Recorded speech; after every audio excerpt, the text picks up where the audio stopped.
In this video, we're going to show you 7 tips to hard carry on Viper. The Venomous Queen is unique among the controllers as her wall and smoke are redeployable, meaning that if they go down, they can go back up again at the push of a button. Not just that, but her mollies not only hurt enemies, but make them take twice as much damage from any source. This video is going to cover an easy way to win eco rounds, how to make some snakebite lineups on the go, and how to see further than anyone else inside Viper's ultimate. So if you're interested to know how, stay tuned.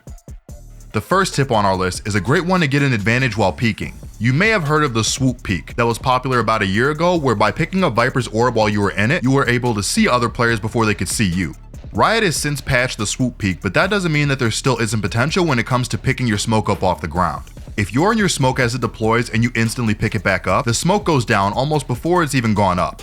This doesn't give you any sort of peeker's advantage, but what it does give you is unexpected timing. From the enemy's perspective, the smoke is barely gone up before it's down again, and they probably already diverted their crosshair expecting a peek from outside the smoke instead of in the middle of it. It's an amazing mechanic to use, especially in clutch situations, to secure a free kill when you really need one. Next up, we're talking about Viper's lurk potential. Viper is the only controller agent that is able to deploy her smokes without any disturbance to her gameplay, since she can do it from anywhere on the map without any animations or need to look away, provided it's set up at the start of the round.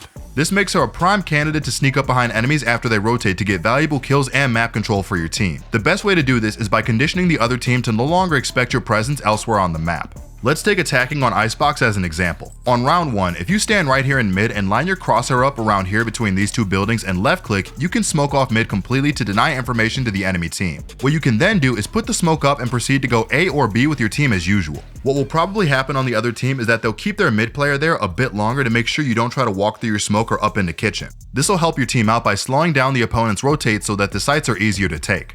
You can continue doing this for another couple of rounds until the defenders probably don't bother checking mid anymore and rotate right away.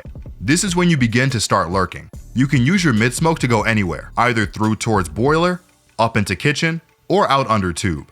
You're very likely to catch enemies off guard since they're not actually expecting to see anyone lurking. And after securing a kill or two, you can either continue to hold the map control that you've gotten or return to join your team who've hopefully been successful where they've been trying to apply pressure. Don't just limit your lurks to mid either. After a few rounds of lurks, the enemy team will begin to be more cautious in clearing mid, but you can take the opportunity to start lurking towards the sites that your team isn't pushing. The idea is to use the information you can get by hearing your team's comms and listening to footsteps to take as much space as you possibly can all on your own. It can also get you a ton of kills, so try it out. Before we continue, if you want to improve in the fastest way that you can, don't forget to check out our website ProGuides.com. For just $8 a month, you can get access to exclusive guides made by pros, more boot camps, and even one-on-one coaching. If you're looking to climb this act, don't be afraid to give it a try. We've all had those games where you're stuck playing alone on B site while the rest of your team sits on A. This can put unhealthy levels of expectation on yourself. You should not be expected to hold a site against a 5-man rush from the attacking team. This is where our third tip comes in, and that's to set up Viper's wall for a retake before the round starts. If you're alone on a site, trying to fight the whole enemy team is like trying to hold back the tide. A better move might be to try and stall the opposing team by smoking and mollying them off for as long as possible to allow your team to rotate. Then just backing up and giving them control of the site if your team hasn't made it yet. If you set up your wall at the beginning of the round in anticipation of a retake, you're able to get that site control back much easier by cutting off common post-plant angles that the enemies might hold. Here are 2 examples from Icebox and Split that you could try out.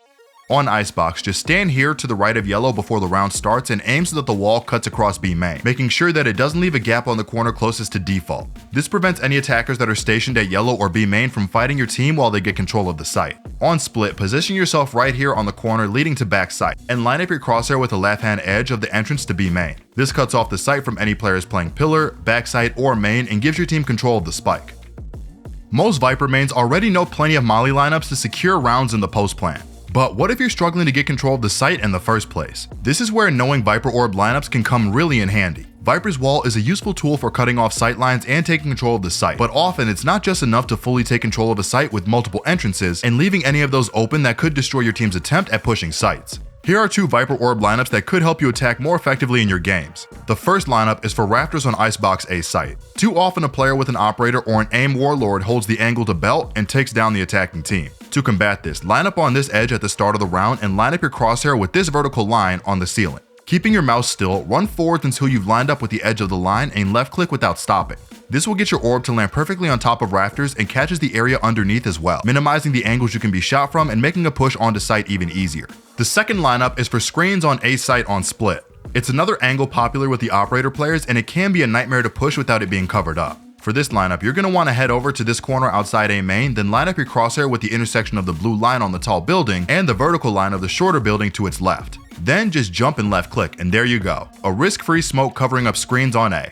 These are just two examples of how you can use smokes to take control of a site instead of always saving them for the post plant. Remember that if you can't get the bomb down in the first place, saving your utility for it is pretty pointless.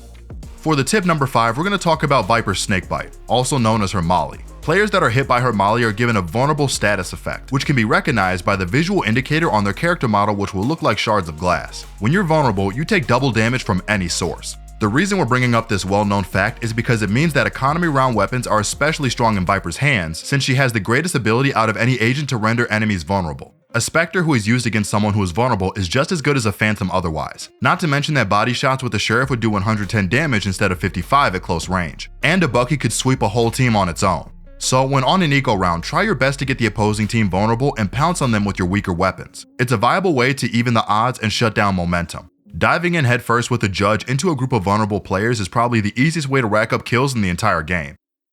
Our next tip is all about coming up with some makeshift lineups on the fly. Not everyone has time to spend in custom games practicing lineups until they're perfect. And even then, sometimes your teammates don't plant the bomb where you need it for the lineups to work. As it turns out, there is a way to throw your mollies where you want them to go over a distance without learning lineups. When you run in Valorant, you can see a sound circle on the minimap showing you the range at which you can be heard on the map. It just so happens that the sound circle when you're running is also the exact distance that mollies can travel while moving forwards and looking straight up. So for this to work, you'll need open sky above and space to be able to run forwards. Then all you need to do is ping where you want your molly to land, look directly at it, and then straight up from there until you can't look up any further. Start running forwards until that sound circle touches the ping, and there you are. The molly will land right on the edge of the circle, no lineups required. But be careful, this does require a clear path for the molly to travel. If there is a roof or object blocking it, it won't land.